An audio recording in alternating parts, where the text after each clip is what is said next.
Have you gotten your shots yet? You have to be careful out there with everything you hear on the news. It's going to be different. Are you ready to experience culture shock? I mean, you should be ready to see things you've never seen before.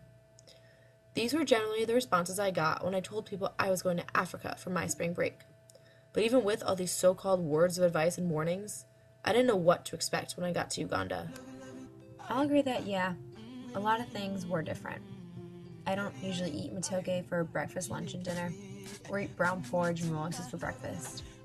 I don't see gorgeous murals with giraffes at hotels, or get woken up at 5 in the morning by the morning call to prayer, which actually gave me the amazing opportunity to witness a beautiful sunrise over an African city.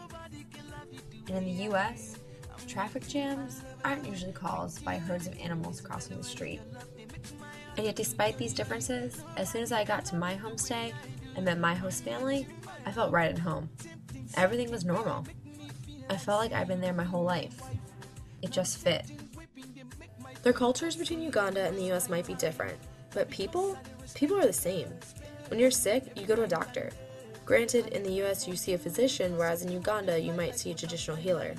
A healer who summons upon spirits to help cure the sick. I was lucky enough to witness a healing ceremony which included offerings and dance. It was definitely different than the doctor's appointments I was used to. And yet again, even though I was sitting in a hut watching a girl younger than I am, smoking a pipe and speaking with the spirits, I didn't feel anything close to discomfort or culture shock, but was more amazed and felt privileged to be a witness to such an incredible ceremony.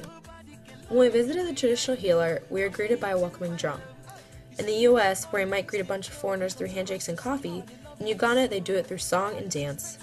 This warm, welcoming style was greatly seen when we visited Chiamakaka and were greeted by the Yiga Kola's women's group for the first time. A line of community members welcomed us with song, dance, and opened arms. This warm and welcoming behavior lasted the entire time we were in Uganda. It was so new to me to have people be so welcoming and excited to see me. To have children welcome us through song was probably the most humbling experience of my life, and really made me realize the extent of what was being done that week. We were working with the local community to really transform people's lives and make a difference. This whole idea of transforming a community is new to me. Working with villagers in Africa is new to me, but it felt so right and so perfect, and yet again, I felt kind of like I was home.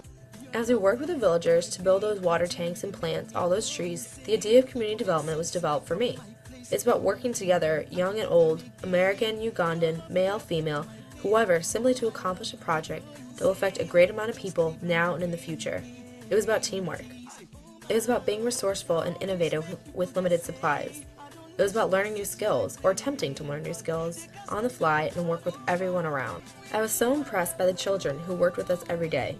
Not only were they 10 times better at all the tasks we were assigned, using the machete, hammering, peeling bark, but they were so much more creative and innovative. When we didn't have hammers to go around, they picked up heavy logs and used them. When we needed to carry a jerry can uphill, they took turns carrying between their legs. They not only had the skills necessary for the project, but knew how to use the environment and at times seemed so much older than they were. But they did also know how to be plain kids.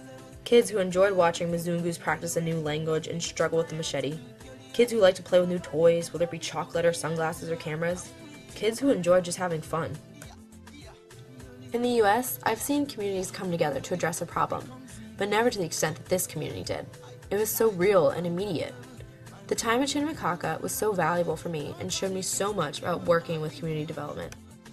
What was just as valuable to me was the relationships I made with my host family and other local leaders. My host family was amazing and really took me in as their own. I played cards with my host sister and was able to go down to the restaurant my family owned. I felt so at home with them and was able to be myself from the first time I walked into the door. They were so loving, welcoming, and hilarious. There was never a night we didn't have fun.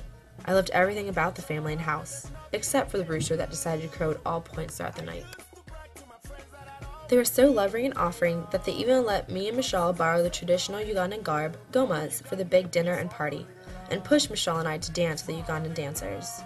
As I sat there watching the Ugandan dancers perform for us, I just kept thinking to myself, this experience was amazing. What other time in my life would an American and Congo line be formed, filled with American students, Ugandan dancers, Ugandan families, and so many more? My friends and family were right. It was different than the US. But I didn't experience that dreaded culture shock, and instead assimilated into the culture within days. Because really, we're all just people. A smile in the US means the same in Uganda. A high five is fun in both cultures. A small child can bring joy to so many. I really felt right at home in Uganda, something I never expected. The experiences I had in Uganda were just so indescribable and really were some of the best of my life. Thank you, Uganda. But since I set my eyes on you, mama, you done make me fall in love.